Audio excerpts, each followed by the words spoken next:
Hello doctors, welcome NEET PG 2025।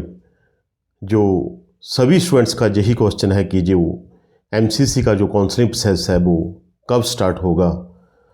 MCC का कोई written update तो नहीं आया, परंतु जो यूजी की जो काउंसलिंग का जो थर्ड राउंड है उसका जो रिजल्ट है वो 8 अक्टूबर को अनाउंस होना है। होप कि आफ्टर 8 अक्टूबर और 8 अक्टूबर को या उसके बाद बाय 15 अक्टूबर तक जो ये काउंसलिंग प्रोसेस है जो एमसीसी का स्टार्ट हो सकता है। क्योंकि अगर हम देखें लास्ट ईयर मोस्टली जो थर्ड राउंड के करीब ये जो काउंसलिंग प्रोसेस है वो एमसीसी का वो नीट पीजी का वो स्टार्ट हो जाता है। उससे उम्मीद है कि ये जो काउंसलिंग प्रोसेस है वो 8 अक्टूबर या 8 अक्टूबर के बाद ये स्टार्ट हो सकता है, कभी भी स्टार्ट हो सकता है। और उसके अलावा जो कर्नाटका और तेलंगाना एंड पंजाब का जो काउंसलिंग प्रोसेस है वो कंटिन्यू है। और कर्नाटका में जो 9 अक्टूबर इनकी जो लास्ट डेट है, उसी तरह तेलंगाना में 11 जो अक्टूबर है जो लास्ट डेट है फॉर एप्लीकेशन प्रोसेस। उसी तरह जो पंजाब में कोई एंड डेट नहीं है और पंजाब एक क्लोज स्टेट है, सेमी क्लोज स्टेट कह सकते हैं कुछ, जैसे Adesh medical college and DMC college में कुछ ओपन सीट्स है, परंतु कर्नाटका ओपन स्टेट है, तेलंगाना ओपन स्टेट है।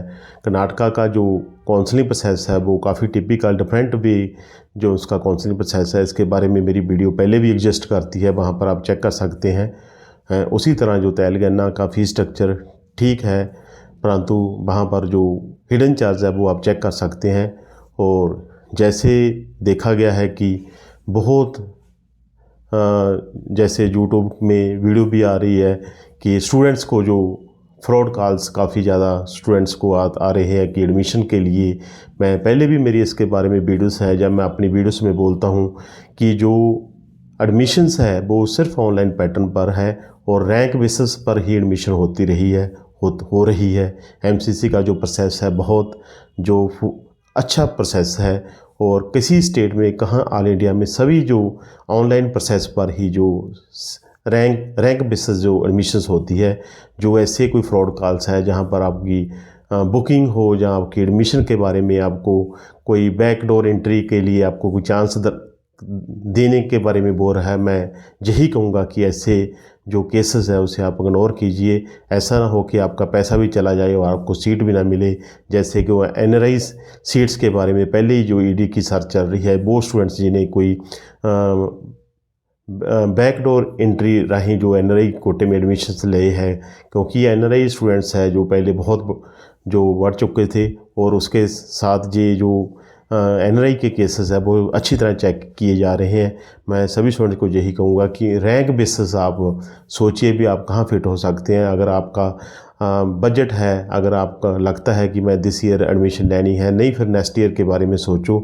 ऐसा ना हो कि आप किसी चक्कर में पड़ जाएं और आपको एडमिशन ना मिले, या फिर किसी न किसी तरीके आपको किसी ने एडमिशन दिला दी और बाद में आपका कोई चक्कर पड़ जाए। मैं सभी स्टूडेंट्स को यही कहूँगा काउंसलिंग शायद ज़्यादा डिले नहीं होगा, पहले ही बहुत डिले हो चुका है।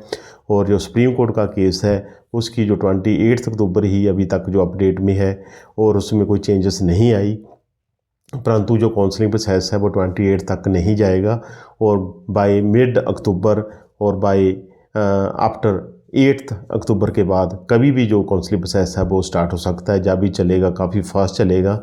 It is best time to collect जो डॉक्यूमेंट्स, आप अपने फंड्स अरेंज कीजिए, कहाँ कहाँ अप्लाई करना है आपका, आप एक डाटा आप अपना निकालिए भी आप कहाँ कहाँ फिट हो सकते हो, कहाँ कहाँ किस स्टेट में मैंने अप्लाई करना है, क्योंकि सभी स्टूडेंट्स अप्लाई नहीं कर सकते। मैं एक बात और कहना चाहता हूँ कि सभी स्टूडेंट्स हैं जो ऑल इंडिया ओपन स्टेट्स होते हैं वहाँ के लिए एनआरआई सीट्स या फिर वहाँ पर जो मैनेजमेंट सीट्स है उसके लिए एलिजिबल हैं, परंतु वहाँ पर रिजर्वेशन कोटा आपको नहीं मिलेगा। रिजर्वेशन कोटा सिर्फ आपको वही मिलेगा जहाँ आप गवर्नमेंट कोटा के लिए एलिजिबल हैं, जो अपनी स्टेट है वहाँ पर, और अदरवाइज़ आपको जो रिजर्वेशन कोटा नहीं मिलेगा। और मिनॉरिटी कॉलेज जो होते हैं वहाँ पर सभी को अलाउ किया जाता है। जैसे हम देखें यूपी में मुस्लिम मिनॉरिटी है या जैन मिनॉरिटी है, उसी तरह जो सिख मिनॉरिटी कॉलेज हैं वहाँ पर उन्हें जो मिनोरिटी कोटा प्रॉपरली मिलता है, चाहे क्रिश्चियन मिनोरिटी कोटा हो, वो प्रॉपरली सभी जगह मिलता है।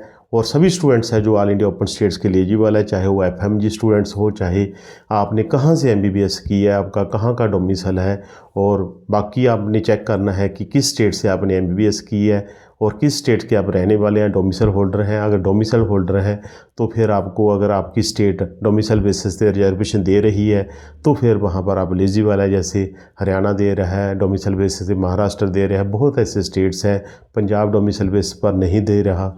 उसी तरह जो स्टेट बेसिस मोस्टली सभी जहाँ आपको रिजर्वेशन मिलती है, जो एफएमजी स्टूडेंट्स हैं उन्हें सिर्फ डोमिसाइल बेसिस जो रिजर्वेशन मिल सकती है स्टेट वाइज, क्योंकि उन्हें आउट ऑफ इंडिया जो अपनी एमबीबीएस कंप्लीट की है वहाँ पर आपको रिजर्वेशन नहीं मिलती।